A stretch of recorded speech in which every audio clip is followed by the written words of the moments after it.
Do you plan on selling your home and never purchasing a home ever again? Or maybe you happen to run a multi-billion-dollar hedge fund that purchases single-family homes. Now, if you happen to answer yes to either of those questions, congratulations, you're pretty much the only winners in this scenario.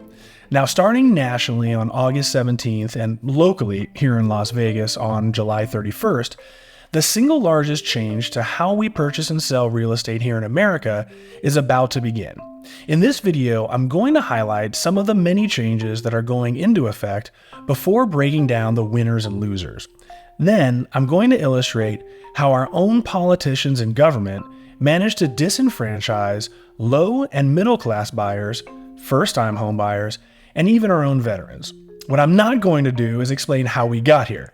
I made a video, which I'll link in the description below, that I made back in November that details why the Department of Justice started this crusade to begin with. Regardless of how or why, we're here now, so let's dig in. For the duration of my 20 years in real estate, when a seller lists their home with a broker, they initially negotiate a commission. That total commission includes the amount that the seller is willing to pay the buyer's broker. While this commission has always been negotiable, the typical standard is 6%. It's assumed that the listing agent will make 3% and the buyer's agent will make the other 3%. Depending on the agent, property, and market conditions, this total commission can vary wildly.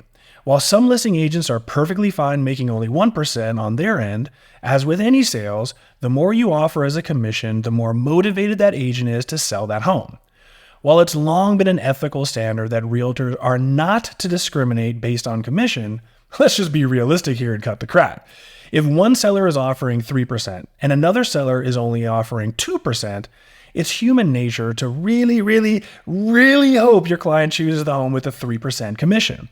For some less ethical agents, they simply wouldn't even bother showing the 2% home. And this right there is why the government decided to change everything. So what was the government's brilliant decision? Well, in the government's infinite wisdom, they decided to break up this commission structure as a ploy to make it look like they're addressing housing affordability. By bringing the cost of selling a home down, which in their own words would make housing more affordable since sellers could now afford to sell for less money, leave it to the government to change laws with little to no understanding of business or consideration as to who this would adversely affect the most. So what are these changes and how is this supposed to make housing more affordable? Under the new rules, now when a seller lists their home with a broker, they will only negotiate their commission with their broker. So instead of signing a 6% commission with 3% to their listing agent and offering out 3% to the buyer's agent, now a seller only has to agree to pay their agent. Whether that's 3%, 2%, or a flat fee, this is between the seller and their agent. Frankly, nothing here has really changed. Even 20 years ago, there were discount agents that would do minimal work for a minimal commission. Think of them as public defenders in the legal world. Now here's where the huge changes take place. In the past, any and every buyer was essentially gifted free representation. Whether you took pity on your wife's friend who just got her license, or you retained the top agent in your area, the seller always paid the buyer's agent's commission. Some builders pay as little as $500, while some commissions can double or even triple the normal commission rate depending on market conditions. So, like they say in law, a man who represents himself in court has a fool for a client. Why would you not hire an agent if it costs you nothing? Now, while the internet has leveled the playing field with regards to most data and home searching, the vast majority of consumers have little to no comprehension of their legal rights and requirements, let alone zoning, future construction, and basic principles of home construction. For these reasons and numerous others, it's highly advisable to hire a seasoned and knowledgeable agent. Well, under the new law, everything changes. As we explained earlier, sellers negotiate their commission with their agent and no longer offer any commission to a buyer's agent. In fact, it's now prohibited to even mention a commission or even a bonus on an MLS listing. And here's why. When a buyer first interviews an agent, not only should the buyer ask the agent qualifying questions such as, how long have you been in business? How would you handle this situation? what's the scope of your experience in residential real estate? Now it's about to get real uncomfortable. Now the $1,000,000 question will be, what's your fee? It's no longer assumed that the seller will pay the buyer's agent commission.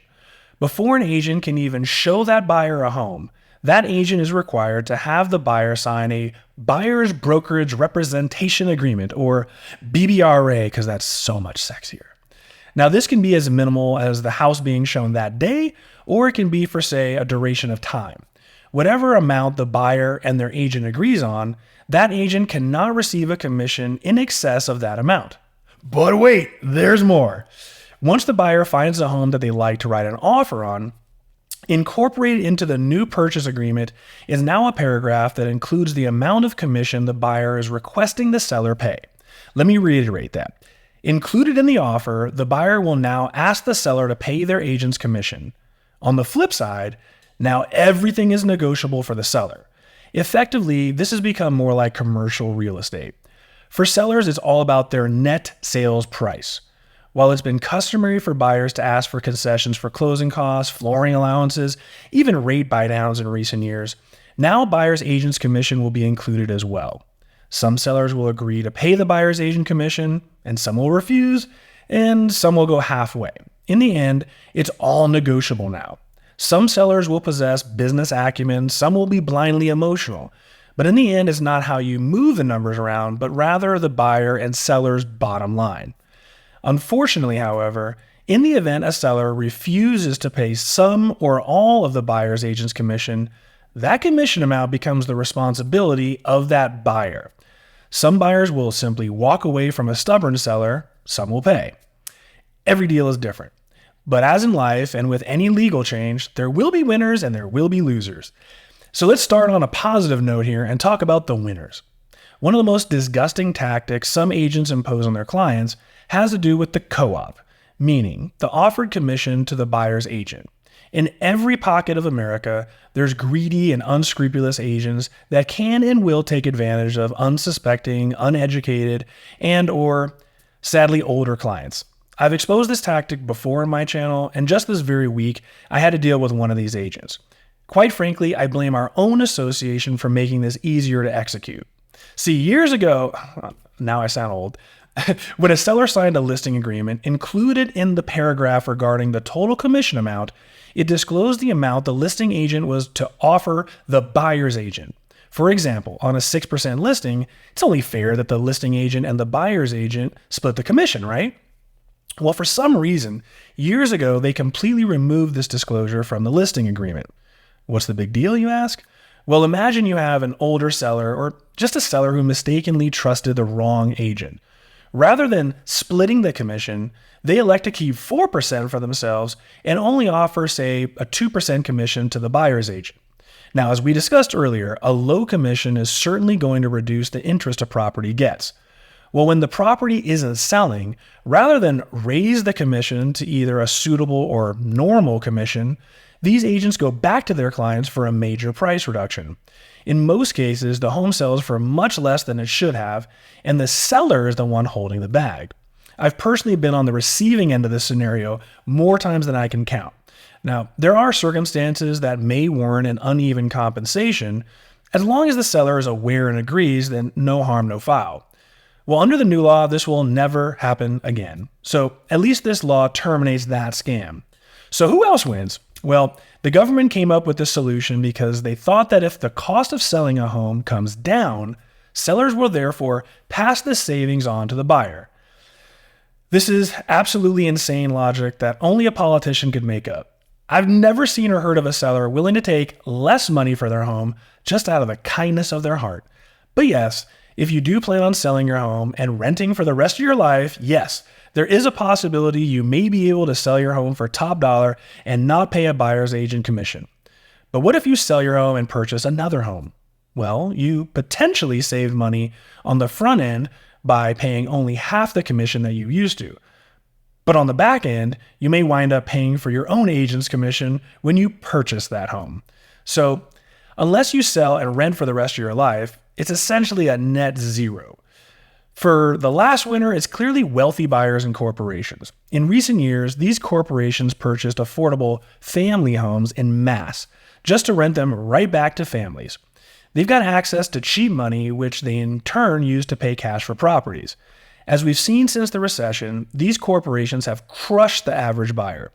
As a seller, would you rather have a cash buyer with a 14-day close or a buyer with a 30-day close who needs a little help with their closing costs and has some shaky financing? Typically, these corporations win every single time. Well, now these corporations will simply hire a realtor and pay them a fixed salary, much like in-house legal counsel. This will provide wealthy corporate entities much greater leverage over the general public, but more on that later. So as you can guess, the biggest losers are the ones who need the most help here in America. While these politicians and the Department of Justice are claiming to help low-income earners, our veterans, and the middle class, let's just look at facts and reality, not rainbows and unicorn dreams. Yesterday, low-income buyers, veterans, and the middle class had free representation. The people with the least amount of education, legal knowledge, financial literacy, and money now have to pay something. Sure, they can hire a less qualified agent and pay him 1%, but 1% is sure of a hell of a lot more money than free. So effectively, our political and legal system just disenfranchised an entire class of consumers into either paying for inferior representation or no representation at all. If they choose to bid against multi-billion-dollar corporations that don't need any help, imagine a single mother with 2 kids that saved for 5 years to come up with a down payment and enough to pay for closing costs, since every offer she made was rejected when she asked for help with closing costs because it's just so competitive out there. Now this woman has to either figure out how to become her own realtor or hire an agent she can't afford just to get beat out again by a corporation who agrees to pay list price and not ask for an agent commission. Everywhere in America where affordable homes receive multiple offers, you'll see lower and middle class buyers struggle even further. For upper middle class and wealthy buyers, this is much less of an issue. Their homes tend to have substantially less demand, and you're dealing with more educated buyers and sellers that care only about their bottom line. Not to mention, they're being represented by better and more sophisticated agents who will be able to work the commission back into the sales price. And for the final coup de grace, our president had the audacity to announce a $10,000 tax credit for first-time homebuyers. I want to provide an annual tax credit that will give Americans $400 a month for the next 2 years as mortgage rates come down, to put toward their mortgages when they buy their first home. According to the National Association of Realtors, the current median price in America is $387,000. A 3% commission on that home is almost $12,000. Now, yesterday, that first-time home buyer didn't have to worry about any commission.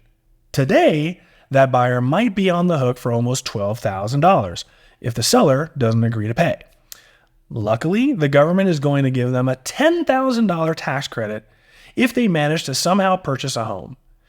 That's like telling a kid who's 5 feet tall that if he manages to dunk a basketball, you'll buy him a new pair of sneakers. Not to mention, you turn a service that was free yesterday to buyers into a huge obstacle to overcome today. And then you want the rest of American taxpayers to subsidize a program that never needed subsidizing to begin with. Only our own government could come up with a program so lacking in judgment and a miss of common sense. All right, well, now that I'm off my soapbox, I hope this video both illustrated the legal changes as well as provide insight as to how this may and will affect you as a consumer. Now, the next 12 to 12 months are going to be incredibly volatile as the entire industry currently has more questions than answers. You're going to have buyers without representation wind up in deep trouble, countless lawsuits by sellers against listing agents, and certainly scenarios not even imagined yet. On the bright side, as the national housing market turns from a hyper seller's market into a more balanced market, many sellers will be forced to pay buyers' agents commissions if they want to sell their home. Well, I hope you enjoyed this video. Please help the channel out by sharing this video, liking, and subscribing. I'll see you guys all in the next one. Deuces.